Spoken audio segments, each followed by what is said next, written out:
So mission statement, first, it was one of the things when we first started the company of saying, boy, when we start a company, what would it be like? And I think all of us may have at one time or another kind of sat around and dreamed about it. It's like, boy, if I ever owned a company, this is how it will work. And so when we first started out, we knew our desire wasn't to go build the biggest company, whatever, but we wanted to have a company that just felt right, that did things the right way, took care of its people, since we were on that other side of being the people, and we just wanted to do it right. So we went along, stumbled along for a few years until we kind of got in a good bit of conflict internally. Everybody was trying real hard, but kind of at each other.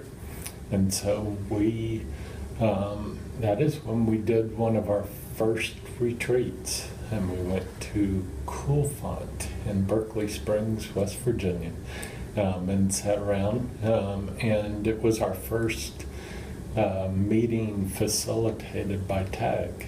And if I recall, it was shortly after Heather joined us, so probably 17 years ago or so. And at the point, we kind of worked through a bunch of stuff, but said, okay, well, what is ARG really going to be about? Said, what is it that we desire to be? And that was a collective effort of, at the time, there were probably 8 of us, maybe 10. And we sat around, and through a pretty day and a half of good work, we resolved, what we really want to be is to be the most respected agency in the country.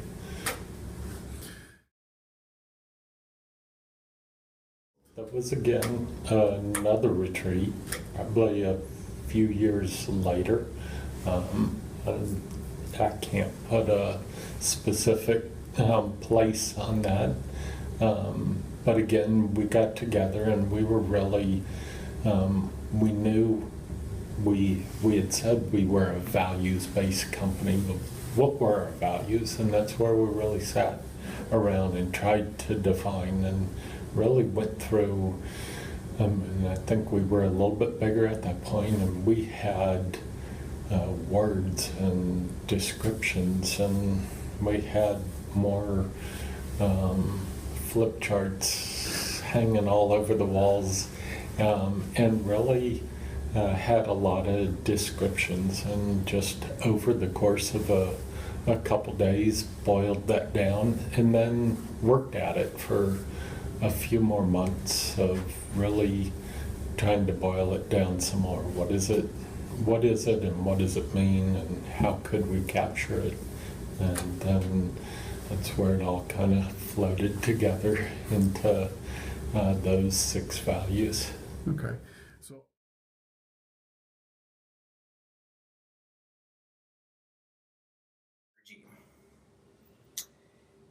I think, again, service to our clients.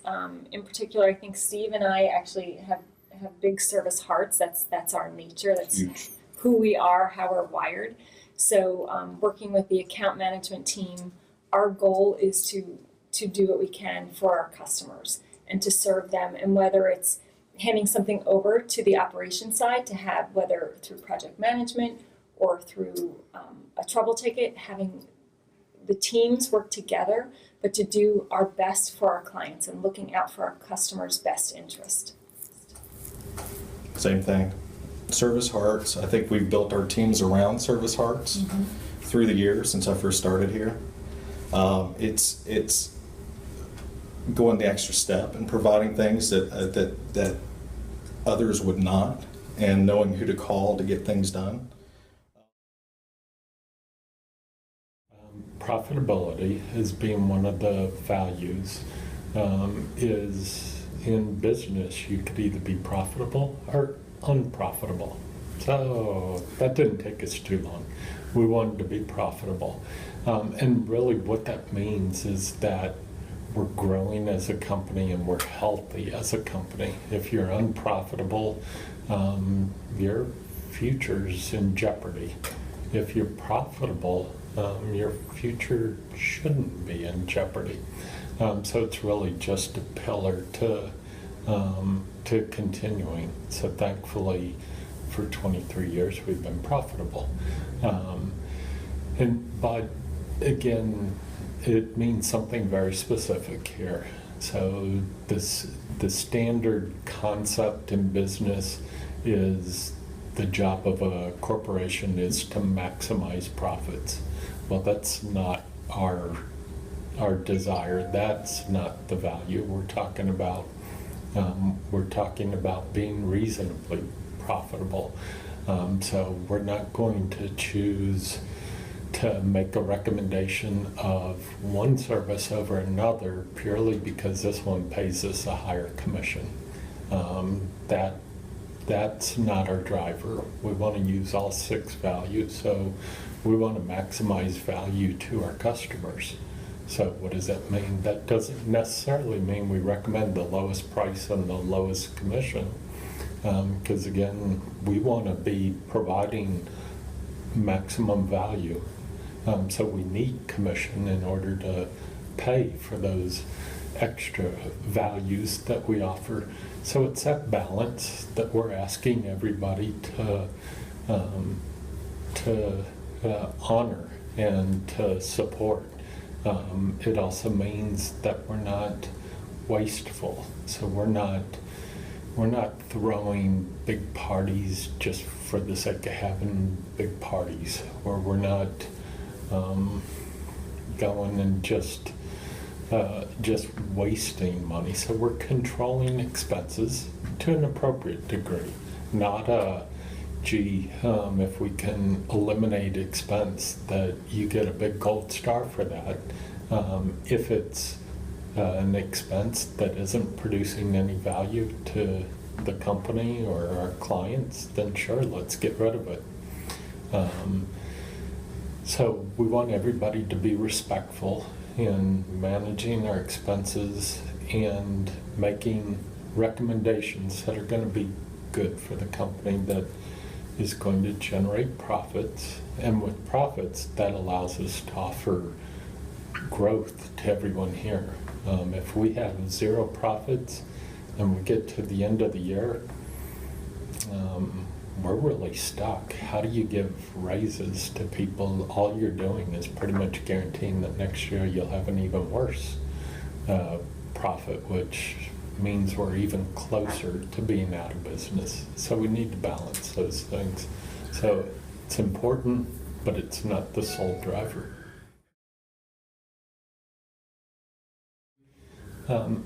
There's at different times, different things are called for. So one of the big events, we had one of our key providers went bankrupt. So it was net 2000 back in the CLEC heydays, and we counted on them for a good chunk of our revenue. And so they finally filed for bankruptcy, which meant our commission stopped coming in from them. And so what do? That's jeopardizing our profit. And so at that time, we made a decision to go out and borrow a bunch of money and hire more people.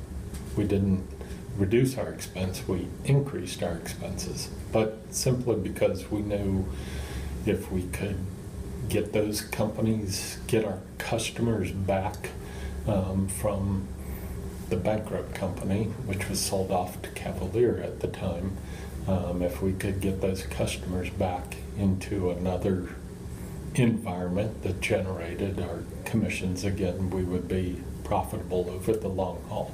And that's our desire, to be profitable for the long term, not the short term. So there's times like that when we on purpose decrease our short-term profits for the benefit of long-term.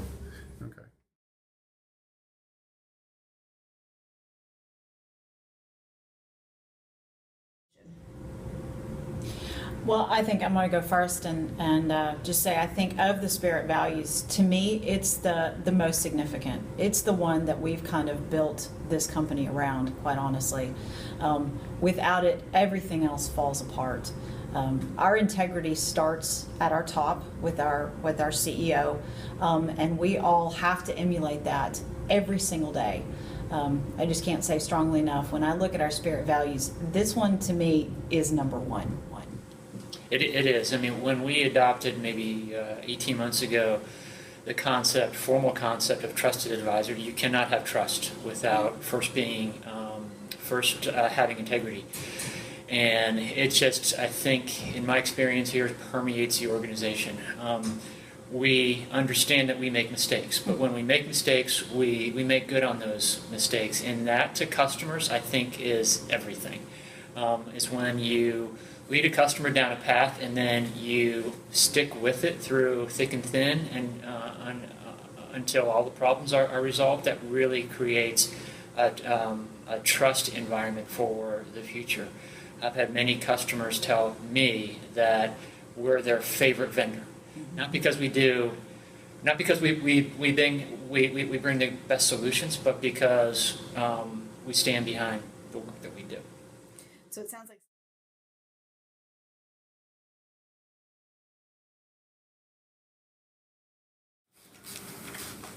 I think respect is really a business philosophy. There's different ways that you can go about doing things, and I think we've all seen that out there.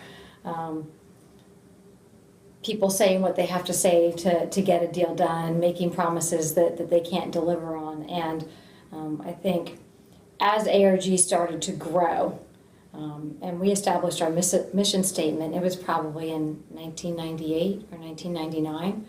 I was part of the company then. Respect was what we built the mission statement around.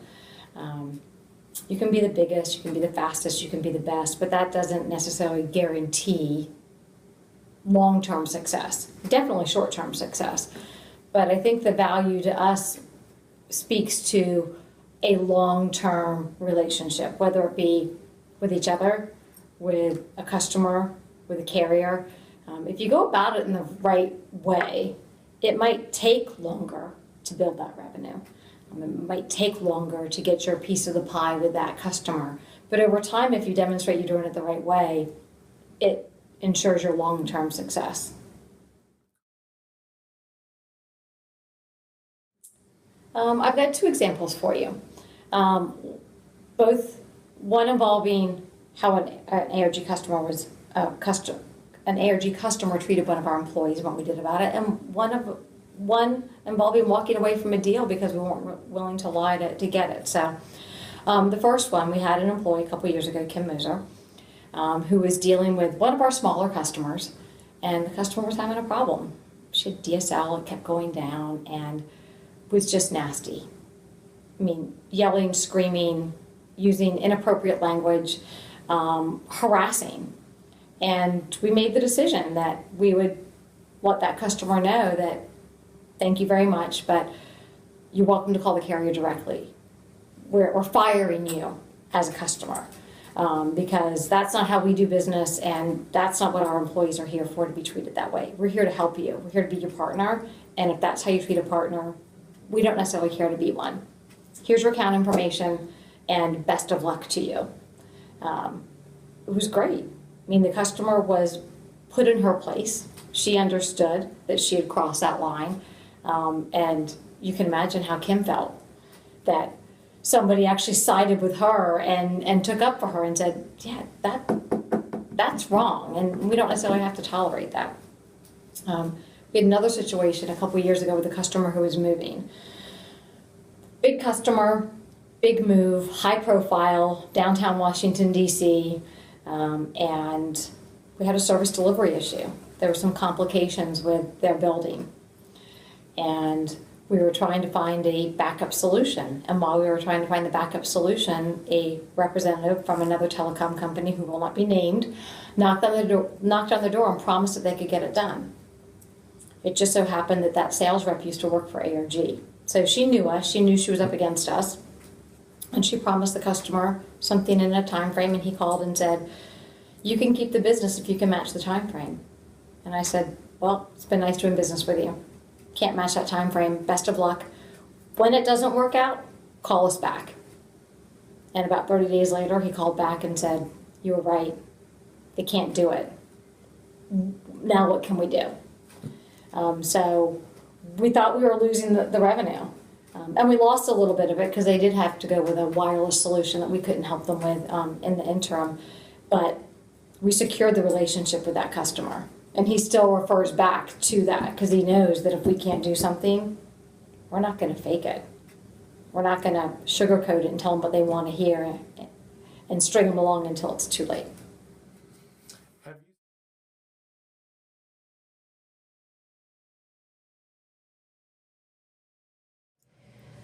Independence means vendor neutrality to ARG, so we are able to give the customer the vendor that fits their needs best, and it's not dependent on how much that vendor pays us or any other criteria other than meeting the customer needs.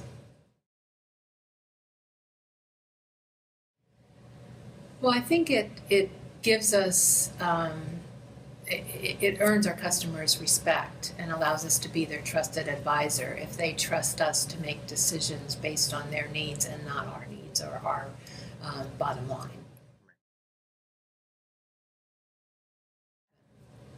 We've always been carrier neutral, and I think in order for us to meet our mission statement of being the most respected telecom agency, we need to continue to be independent from any provider.